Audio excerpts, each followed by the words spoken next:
see what is my. Hi, Casey. Can Hi. you hear us now? We were talking to you.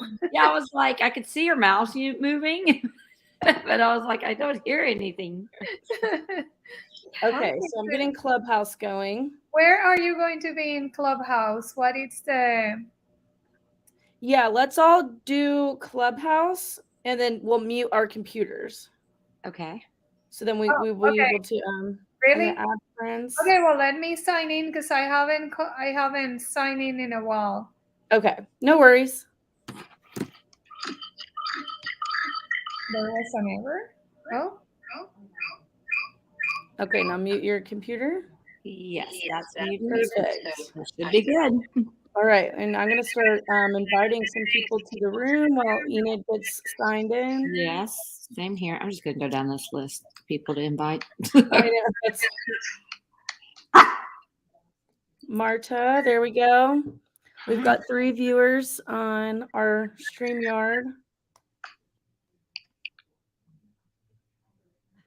Okay.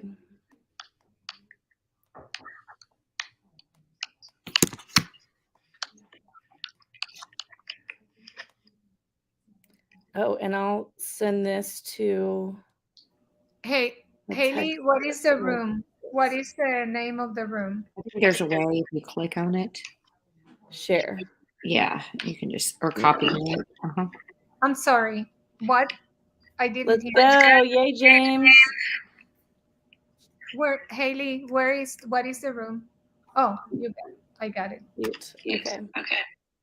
Okay. Hey, we Marta. good?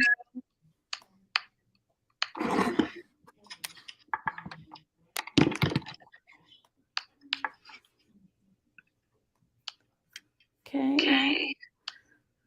Casey, is it cold for you in North Carolina? It is freezing here. That's what my mom said. Haley, It's cold here. I feel like I went to bed Saturday night and it was in the 70s, and I woke up yesterday and it was freezing. I was like, what happened? Big change. Big change for sure. Okay, just getting some last minute people in here. Haley, I mean, okay. You see me? It says Enid. And Clubhouse just reported me for inviting too many people. That is funny. Okay, Enid's in. We're going to invite Enid up.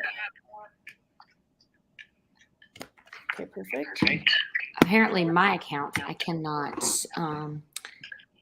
do promotions or ads on it because it had unusual activity back in 2019. Okay, Enid, now you're going to mute your computer if you haven't already. Or, like, don't mute yourself, but just mute the volume.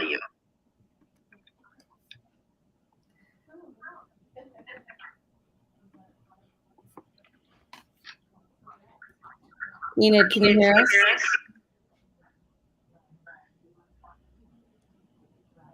Hi, Christina. Okay. Marta said hi. Okay. Enid, can you hear us on Clubhouse? I can hear you, but I don't know why I'm muted in Clubhouse. Can you unmute me? Press the microphone button in the bottom right.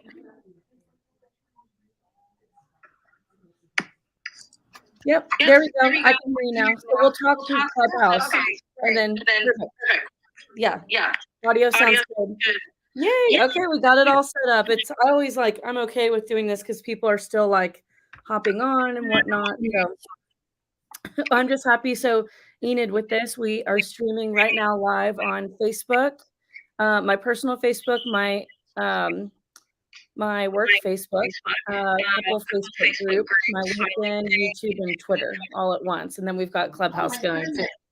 I think we have everything but Instagram. And I probably message StreamYard once a week about asking them to somehow add Instagram to this. Yeah, they should. So also, well, I guess I'll introduce myself first. I'm Hallie Beeler McCrory. I am a realtor and team lead in San Angelo, Texas. I'm known for selling 90 homes in a small town a year. And I've got my co-host Casey Stiers on here, who is all things North Carolina, and love to refer to her as the downtown guru for Raleigh, North Carolina. Yes. Yeah, so she does a lot of residential transactions, but also commercial too.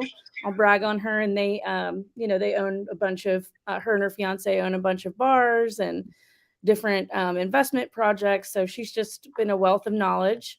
And we've got Enid Cruz on here, Enid Cruise-Cleland. Oh my gosh, she has just been amazing for me. I'm an amazing mentor, and I'm so happy that she was able to come on. She's just super fabulous. So she, you are. She actually, so I'm just going through your bio a little bit. It's just, a lot of these I didn't even know that, you had this background, but so beginning in your professional life, she was an international account manager with Atari, the gaming company. And she had international clientele. So that's where she started in the global business. Very well, increasing her sales in her territory.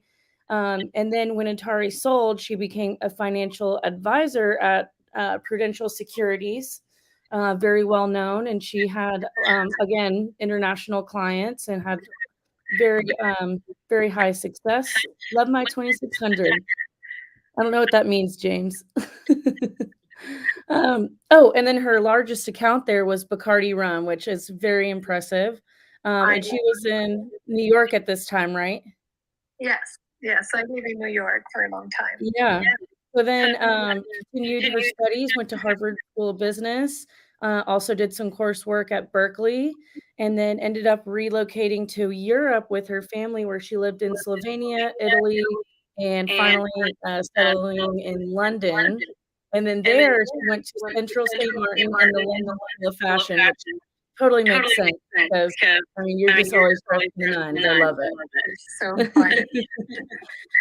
And I guess, just from your bio, these were the years that you started, studying about architecture and looking at traveling and just being able to see different historic landmarks, and that helped you develop your love for real estate. And then you started your career when you moved to Houston after that, right? Yes, that's what happened. I started remodeling properties there in Houston, in London. Oh, nice. That's how I started, because I didn't have a green card, so I couldn't work, actually. So I decided, okay, what can I do? And I started a company, and it's not in any place, but I started a company there. So I used to have stores all over the Caribbean. And then after that, I started remodeling. So that was really a great experience, and started my love for selling real estate. So were you doing like custom remodeling projects, or were you like flipping, or? Yes, it was kind of flipping, but it's not called flipping there because there were historic properties and there were expensive. Yes. So what I did is I bought some properties in central London, and they were historic. And I have to go through everything, all the process, the permitting. It is very difficult to do that there, but it was so interesting. And I started remodeling these flats, big flats, and I sold them pretty good. In fact, that's what really took my interest, because the agents there were asking me every time I had an apartment, a flat, they will call and say, "Hey, Miss Cleland, do you mind to show the flat?" I'm like, I'm buying the flat, I remodeled it, and then I have to sell it. So it was really interesting. And I said, you know what? When I go back to the States, when we decided to go back, that's how I started in real estate. Got it. So is that, would you say it's a harder process in Europe or overseas? Oh, yes. Yeah. Oh, yeah. It's definitely. To remodel, it's a little bit difficult. Real estate in many of the countries, it's a little bit easier because they don't require licenses, which is a problem. Many of the states, for example, many of the countries, for example, Spain, is trying to get their agents associated with the National Association of Realtors. So we have international agents. They have this agreement that all these agents can be part of NAR, and they're called realtors as well. That's in Spain. They're trying to do the same thing in Portugal and in France and in other countries, but it's very unregulated. There's no regulation. There's nothing there, so agents do whatever. It's really fun. I must say, in England, many of and this is a long time ago when I lived there. I'm sure it has changed now. But I remember they were older people. But at least I was very young and I found everybody old. I don't know. So was and this is just out of curiosity, just knowing that you're in, so I guess going it back into your bio too. So you started in Houston, your real estate company. Did you get into residential first and then into commercial? Yes. Okay. Yes.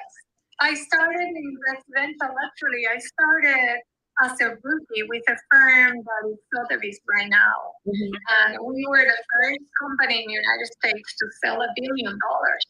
Wow. In a year. It was incredible, and that was in 2009. And I started selling real estate in a bad time, but I didn't know better. That's what I tell agents right now. You don't know better. So this is a great time to start because you can just go ahead and do everything. Yeah. You just need to do the work, and I did. And I sold in my first year. I sold $10 million. Yeah. So that was very good for a rookie, and I was in a 47% split. Wow. So you imagine? No. Yes. Because I have I received so many. I felt that I got many services, marketing, all that. I didn't know better. Right. So I was really, really happy. Yeah. I didn't know what I could have done, but it was great because I learned a lot in that company. It was that's how I learned.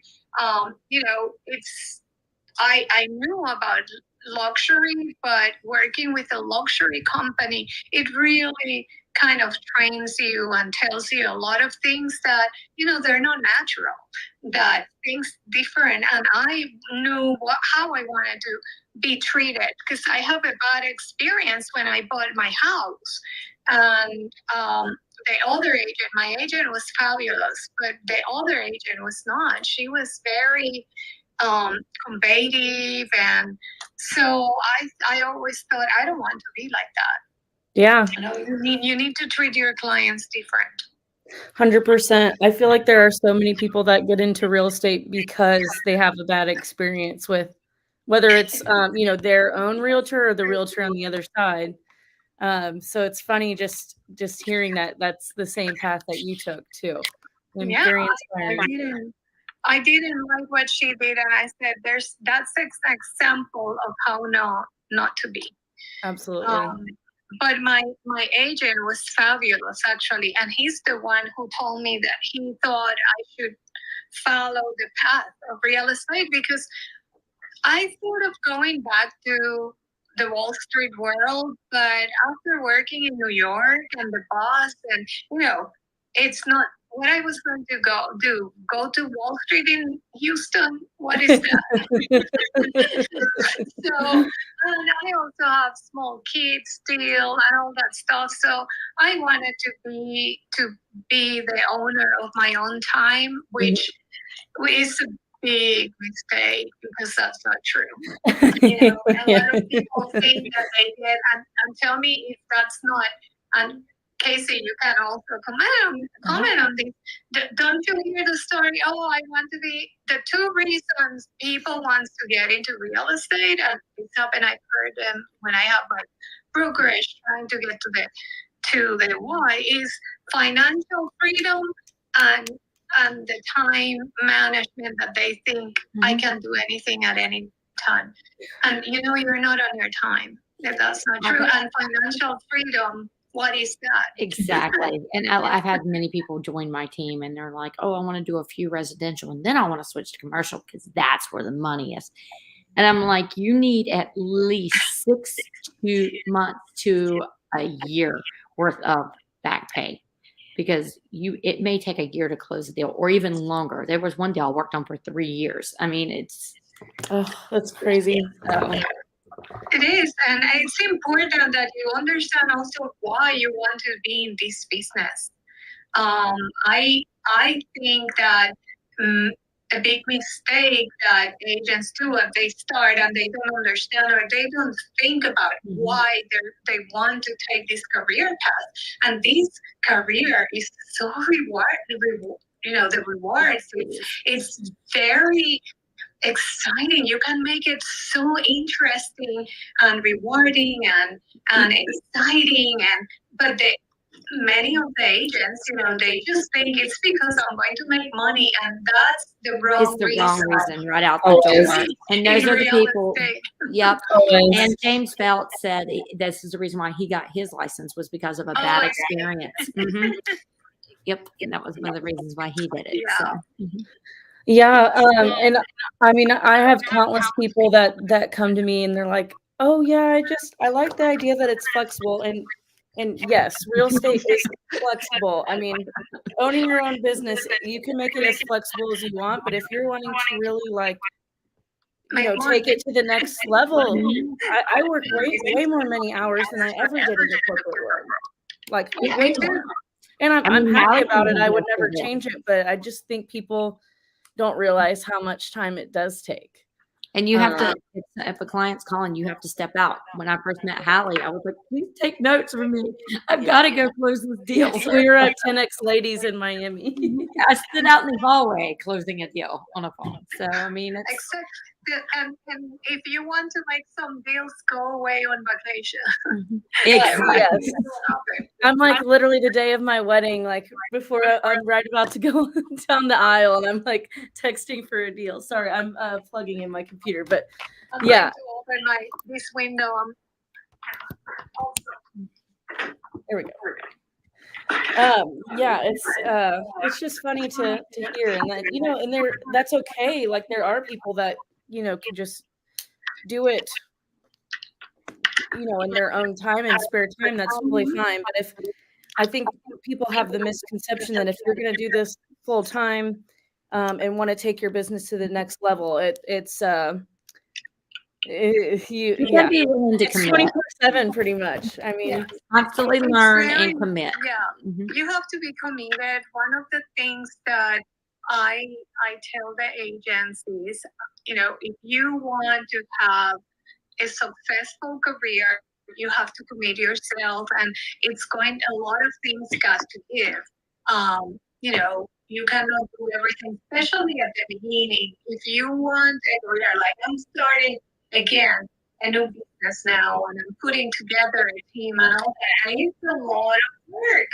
Just it's not going to happen because I say it. So people think all the things that goes behind, and also the owning your own business is a 24/7 job career. Ronald is saying it. That's absolutely right. It's you remember real estate is the only job that you wake up unemployed. Every day you're unemployed. You don't know what's going to happen. You can be.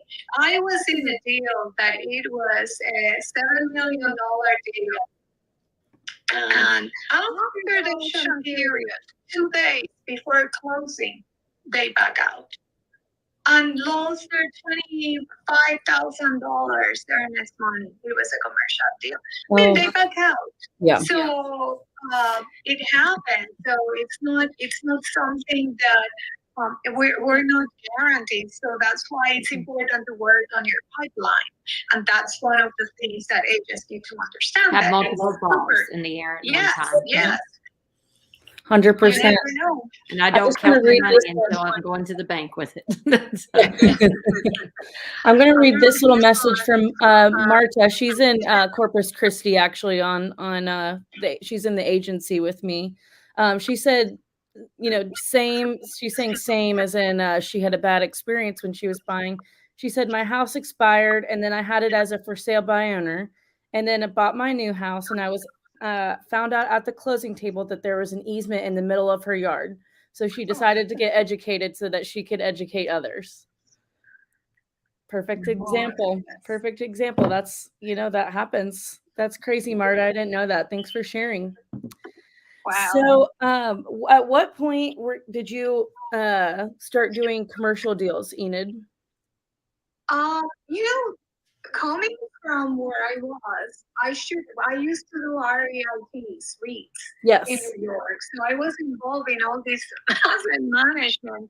And I honestly, the only reason I went to residential was because I knew the president of the company, actually my kid and her grandson was going to the same school. And then when I tried to do a commercial deal, they told me, oh no, we cannot do it. And actually, that's very true. Residential companies don't do commercial, and they're not supposed to. They don't have the structure. But then at the point that when I started my company, I said, I have too many clients that have different deals and were a little bit more sophisticated. So they asked me for things, and then I said, you know what, I'm going to start dealing with this because this is my passion. This is what I like. I really loved it. So I had experience. That's why I don't think new agents can do commercial deals, because it doesn't work. It's too complicated. And you can get sued, and whoever supervises you is going to be in a problem. If you supervise agents that wants to do deals like that, they can get in trouble because it's too complicated, it's a little bit more sophisticated. And if one of the things I tell the agents is, if you feel that this deal is worth it to lose your license for, because if you made a mistake, you can lose your license. Right. So I did have at least, when I started, I had like 4 years experience in residential. And I knew the ins and outs. And as you know, I'm in the professional standards committees with the state. I'm an ombudsman. I'm all that. So I'm all about compliance. I think compliance it's something that agents don't take seriously, and it's part of your livelihood. Yeah, 100%. I always say you need a very good attorney too that can back you, and my attorney overlooks a lot of my commercial deals before I send them through. So. Yeah, so it's expensive. Doing real estate, that's one of the things that I really want the agents to understand when they start, because the real estate school doesn't educate the agents, explaining to them. I mean, I know they want to have this, that's their livelihood, but they don't know how much you have to pay for your test. You have to pay your dues. You have to belong to an association. You have to do all these things, and you have to be educated, because one of the things that trade looks at is how educated you are. Mm-hmm. I mean, competency is very important. And so real estate, when there's a new agent and they start as a new agent, they really need to have like a cushion or something, that will help them go through this time, because it's not going to be inexpensive. And that happened. A lot of agents leave the business because of that. They don't know they have to pay all this money and renew licenses. And if you're in a company, you have to pay your dues too. Yep.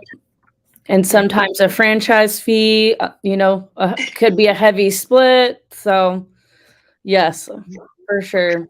So I guess when you were in Houston and started your real estate career, were you getting involved with a lot of your connections that you made overseas, like international clients? No, at the beginning, that was a mistake I made, and I tell everybody I was like a secret agent. I didn't tell anybody that I was in real estate because I thought I'm a rookie. Everybody knows somebody, and they're going to use the person that they use. That was a big mistake. I could have probably done my business if I have done it right away. So I didn't use my contacts at all at the beginning. I started using my contacts maybe 4 years later when I realized, wow, this is a big mistake. Because I felt, oh, well, now I have experience.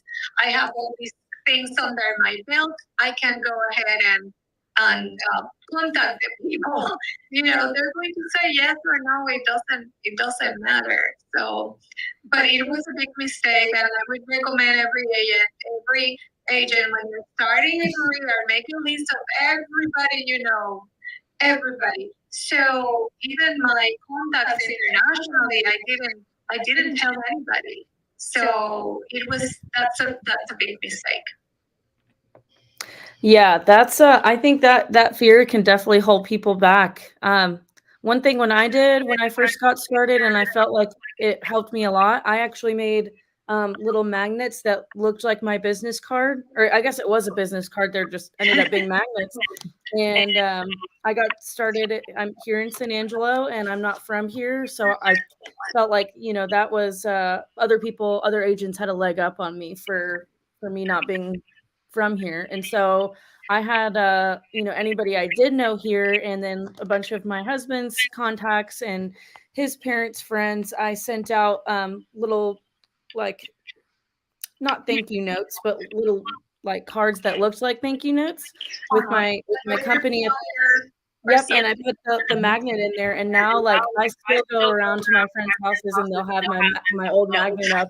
I made new ones when I switched to EXP, but yeah, I mean everybody uses magnets on their refrigerators for invitations and stuff, and I'm someone, when I go over to someone else's house, for some reason always look at what's on their refrigerator, and I thought, you know what, let's put me up there. It's like a little billboard. Exactly. They're going to look at you every time they go to eat. Yeah. So that works super well for me. Like a billboard. That's interesting. I think that's a great idea for a new agent, and I can't believe that your friends still have it. That is great. I got some loyal ones. You have to send me one. I don't have one. Yes, I will. I put it in my refrigerator. Yes, love it. But I think that then you need to tell your people, and that's one of the things. Once they started knowing that I was in real estate, then everything started happening. And I got all these invitations, and I went to speak in every year. I go to Spain. I speak in Spain, and it's just all the contacts, and you have more contacts, and people refer you. People like to do business with people they know. So you need to kind of gain their confidence and feel they need to feel that they know you a little bit, because that's what happened. People like to build those relationships. Build a relationship with them, make it personal. That's the beauty of me. I'm a big proponent of social media. I mean, and I think that's one of the easiest ways to let people into your life without being too personal sometimes. But with social media, you're able to really show a different side of yourself and let people in to see, I don't know, to kind of get to know you more. And when they feel like they know you, that builds more trust with them, I feel like. Yeah, that's true. But if you're an agent, I don't want them to think that I have to deter them. Yes. Too, because there's so many ways to do business.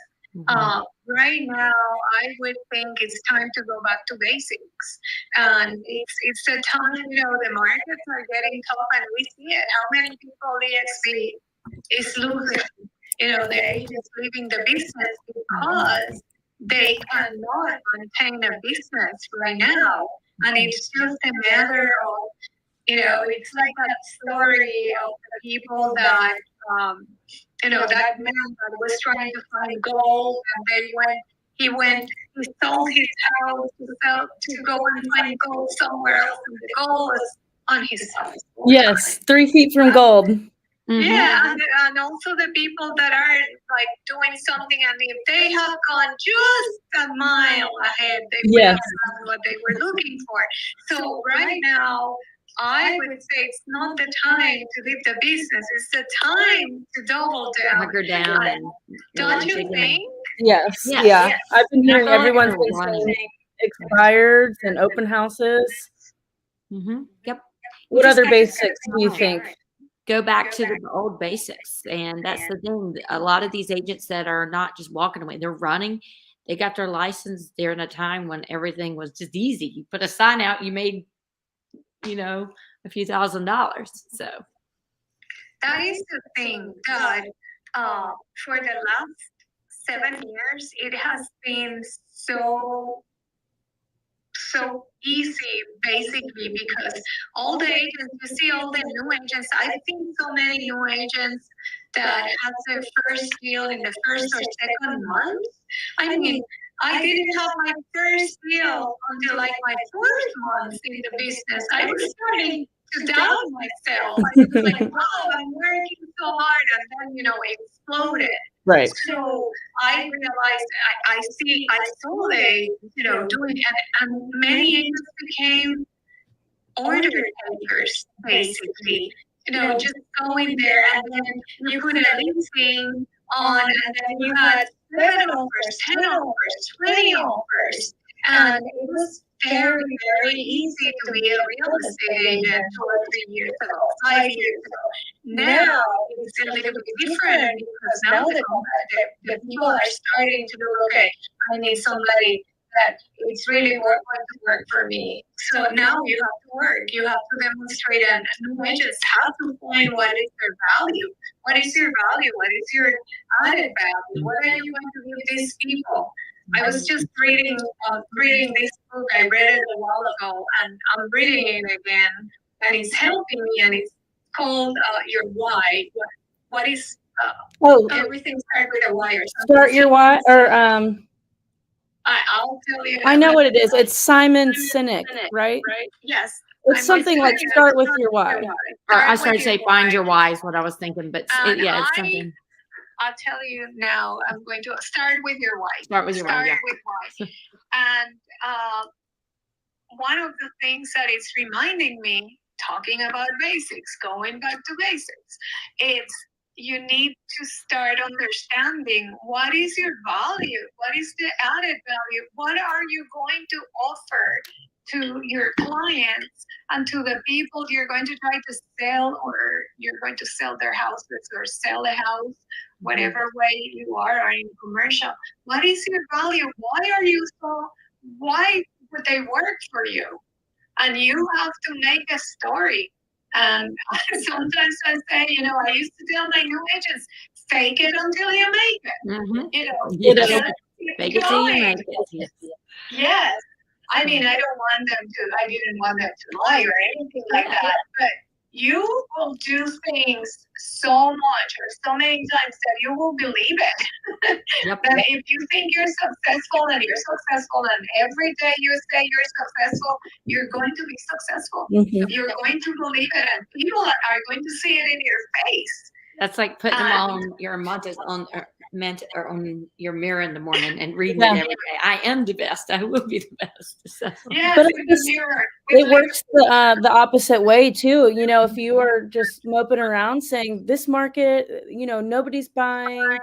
If you think nobody's buying, then nobody's buying. But if you think people are buying, those people will gravitate towards you. You're going to find you. So that's how it always works. I totally agree. I'm so tired of the doom and gloom.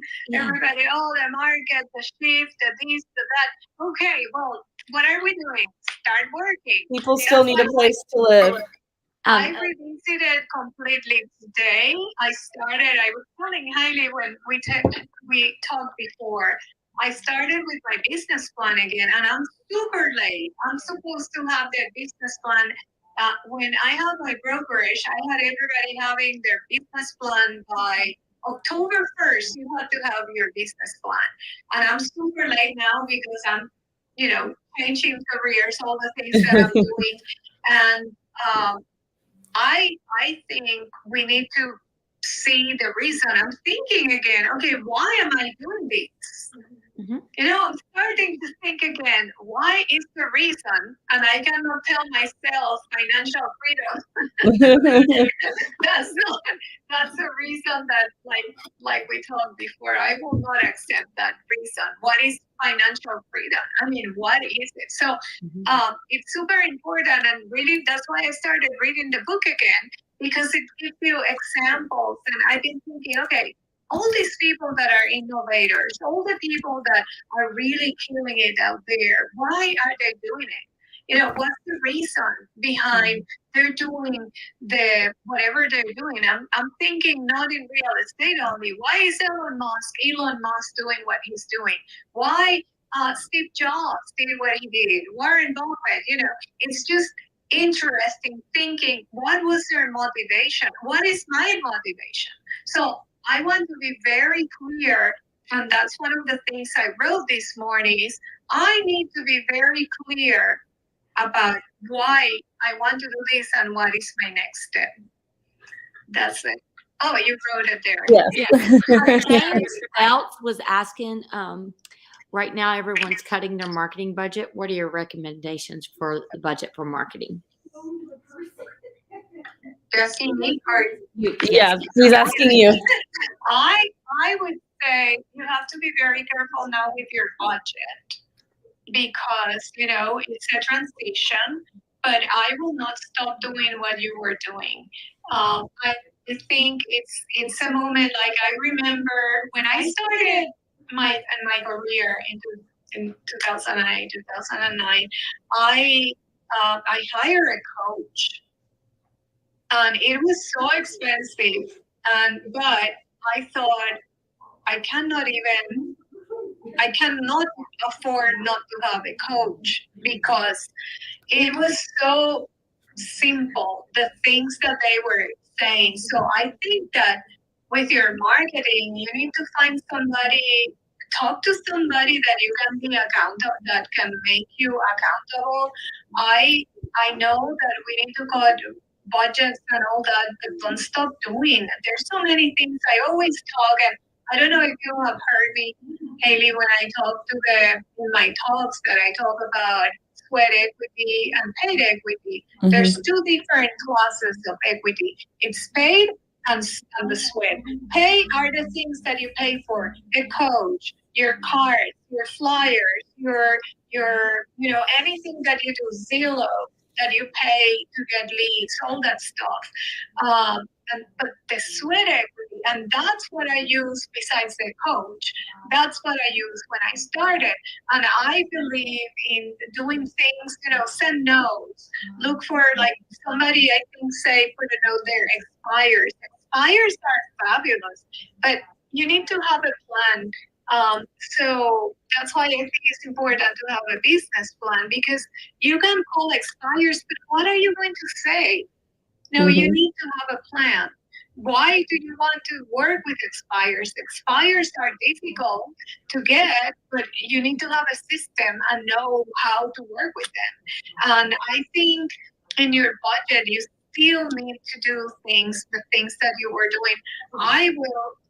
Honestly, I will cut down in things like Zillow or stuff like that. If anybody's doing that, I know the big teams still doing them, but they are so committed and so vested, because they have been doing it for many years, that those companies have preference. They get leads because they have the systems. But if you are a newer agent, or you're trying to cut your budget and that's not working for you, if it's not working, I will cut that. So I would look at all of your streams. It's very important that, and talking about again the business plan, and we can talk about this another time. You need to know what are your pillars. What are your pillars of your streams of business. You need to have several, and that is, your repeat clients or newer clients because you do farming, geofarming. Something that is free is that it works. It's just get an area that you really like, that you think people will identify with you. If you haven't ever done luxury, don't go to a neighborhood that all the houses are 3 million or 5 million if you haven't done it. But try to look for an area that you have, you feel familiar with, and start walking, write the streets, make notes. I used to have like in a note, I said, okay, this house, oh, they have a new yard. I will send them a note. Oh, what a nice yard you have. I noticed it. And people like that. Oh, I love that. Yes, you can go. Another thing is, I have mixed feelings about door knocking. Especially if you're a woman, I always think you need to do it with pairs, or do it with your kid, or do it with your, and be careful about that. But if you have an open house, you can explode that open house. You can door knock all the neighborhood and say, hey, I'm going to have an open house. You want to come over before having some mimosas or a little, an opening for the neighbors. I used to do that, and it was so successful because the neighbor wanted to see. They were so curious to see the neighbor's house, and the only way they could do it is through that open house. So they will come, and honestly, that might not sell the house, but that might get you. That might get another listing. Yeah, you could think like they see your effort, and whenever they go to sell their house, they see what the effort you put in. Or on the other side, they might want a friend to be their neighbor and send their friend to you. Exactly. So it's important. I still think that they're important if you work them out. You have to work. That's what happened. This business, you have to work on your business. Yes. You do have to work and have a plan. What good does it do if you have an open house and you haven't done anything for it? And then you open a sign and then expect that people go. You have to work at it. You have to advertise it. Put it in Instagram. Put it in Facebook. Do videos. I used to do that all the time. And that's one of the things I'm doubling down now, social media, because I love social media and it's free. Yep. That's part of your sweat equity. I love social media. Give me a microphone and I will always gravitate to it, right? I love doing that. So social media is free. Yep. And sometimes we're afraid. And that happened to me at the beginning. I have this accent, and I was like, "Oh my goodness, I sound so bad." Oh my gosh, I love your accent. I think it's good. I think it gives you a leg up. Oh my goodness, I don't know. I always thought that my accent was so. I heard myself, and I'm like, I sound terrible. I don't think anybody likes the way their voice sounds. I really do not like mine on there. I would do a video and I'm like, oh my goodness, do I look like that today? But you know what? People are going to see you anyway, the way we are. Exactly. They will hear our voice. So what the heck? It's just sooner rather than later. Agreed.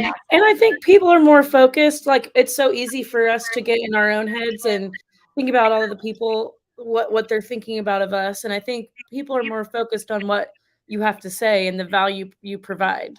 Nobody, like, my hair is crazy today from the wind, but you know what?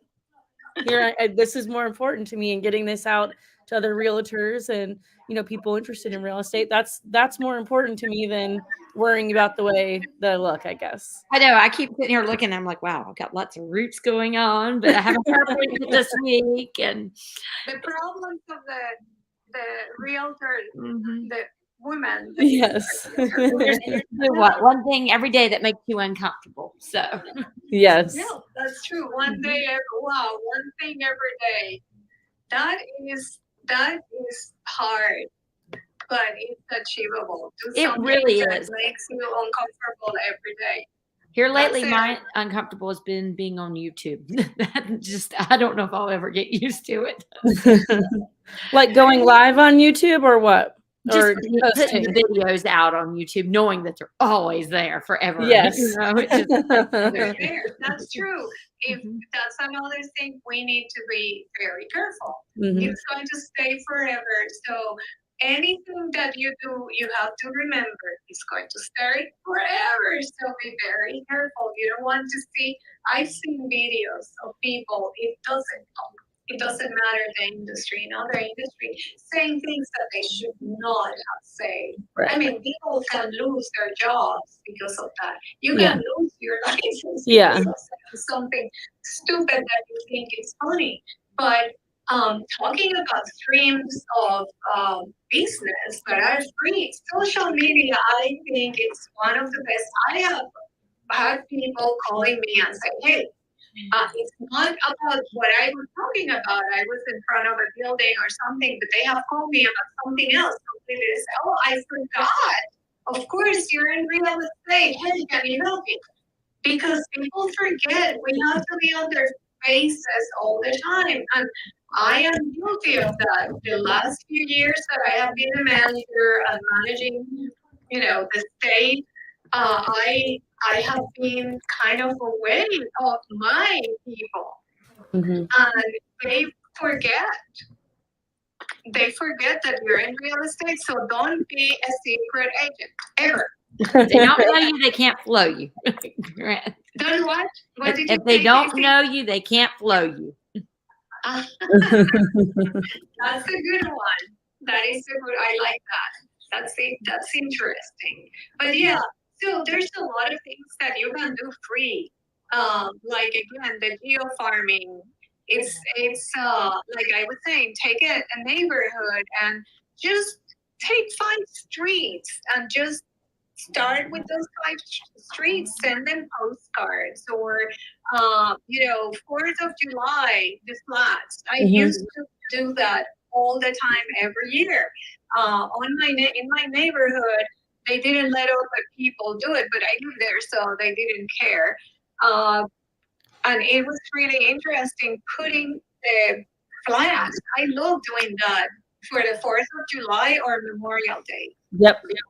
Love it. So that's another thing that is interesting of doing, and it's not going to cost you a lot. Even if you can go to Office Max and print a flyer and put it in the houses yourself. I think you have to be careful with the mailbox. I think you cannot put it on the mailbox. Yes, I think that's on the door. And we do get, I think National Association of Realtors has a discount code at Office Depot too. Another little hack. We get a discount at Office Depot through National Association of Realtors too. Yes. I even have the card. If anybody wants it and sees this, send me a DM and I'll send you a screenshot of it. Yeah, it's very important because it's super cheap. I did something for the last time I did something really big. It was for Women's Council. I was the president for 3 years, Women's Council. And I printed these things, and it was $400 and something, and I paid like $40 or $50, something like that. It's ridiculous. You pay for the dues of your association. Get all the benefits. That's another advice, like you say, heck, go to the National Association of Realtors and to whatever your board is and look at the benefits. Read the benefits. You have discounts with cars. You have discounts with so many things that it's super important that you take advantage of it. We're paying for it. True. You're a member. You pay for it. Exactly. I haven't ever really taken time to do that as well. So I know I'm going to too.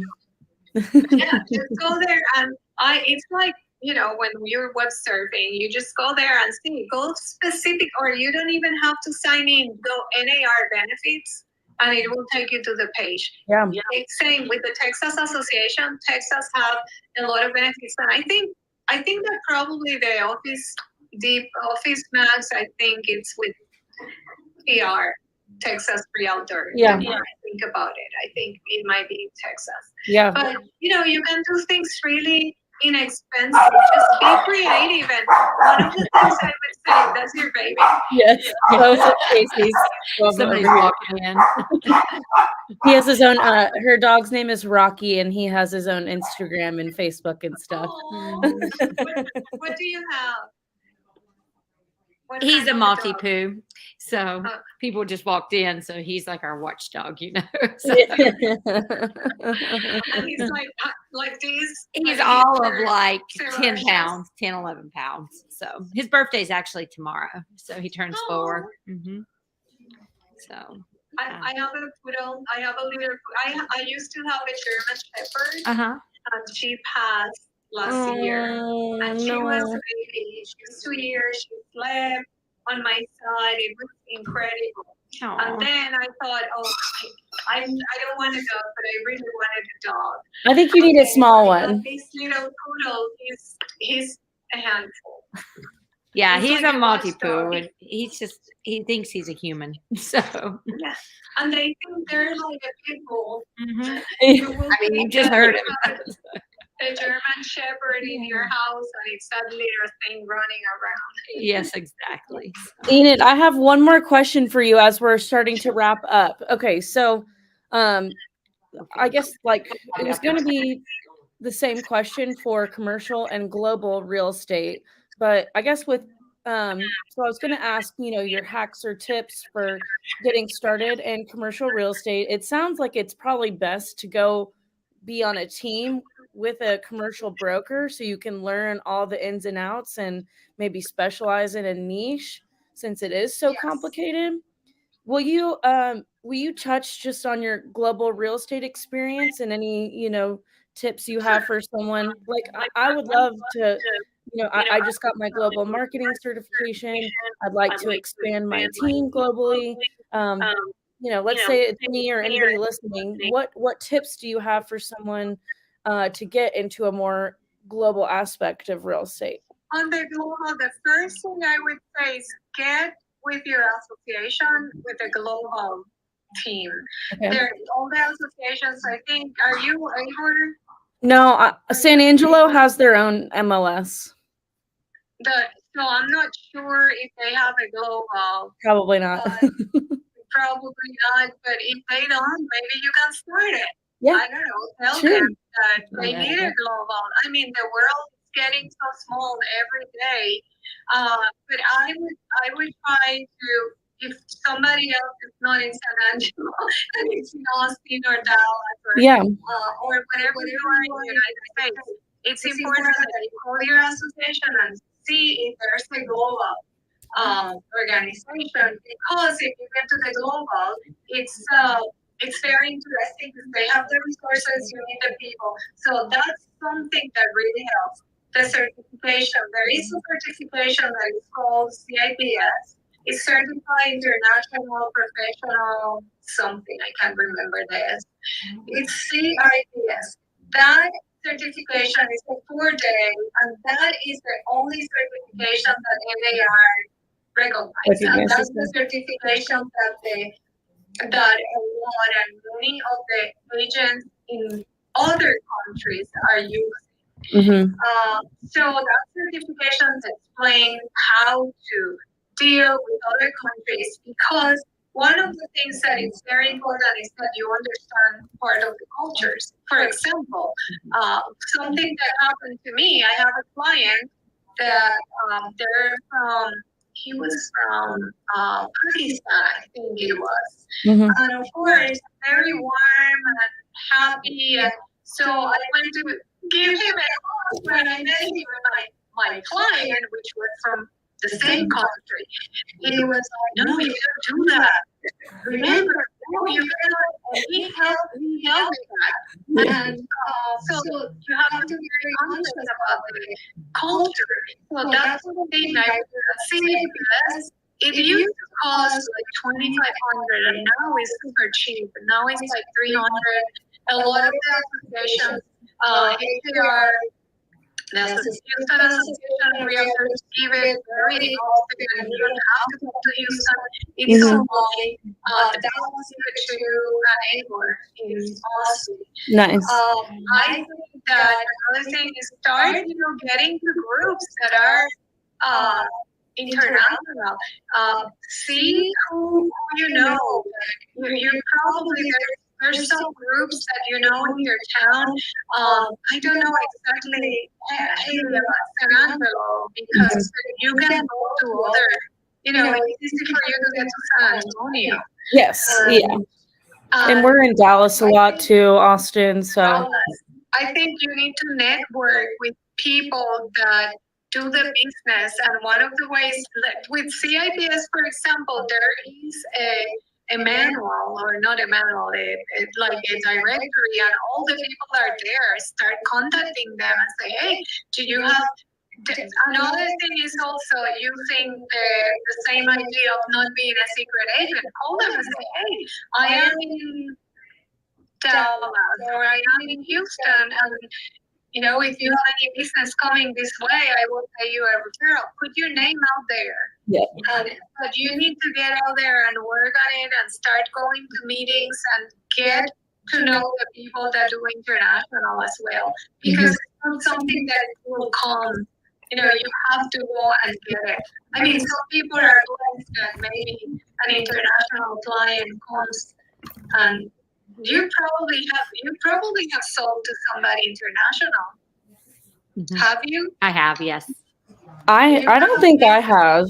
My one of my top clients, he's actually located in Thailand as we speak. So you see, that's what happened. You probably have a client that have moved from another country to San Angelo or the area, or have you been dealing only with people from Texas? I think really, I mean, just people from the United States that I can think of. But I mean, it's like you said, I need to take the time to go through my list and really dig into it.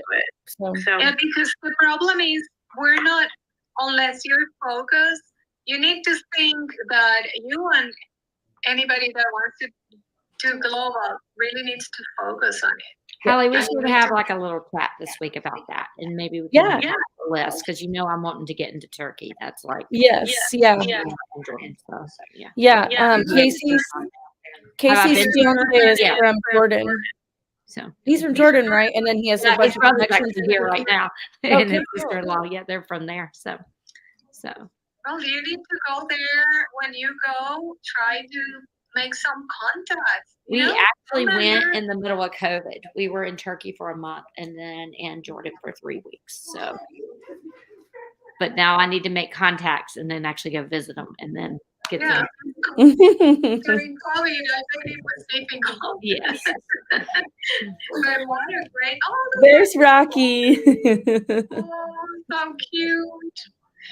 But yeah, it's very important. Just think, that when you think about something, it's like words are things. They manifest. Mm-hmm. So just put it out there and say, I'm going to focus. What can I do? Who do I know? Yeah. It's just start calling people, and it goes back to building those relationships and those personal relationships. So. It is. That's the core of real estate at the end of the day. So the global is very relationship oriented. Yeah. It's not like in the States. People do business a little bit different.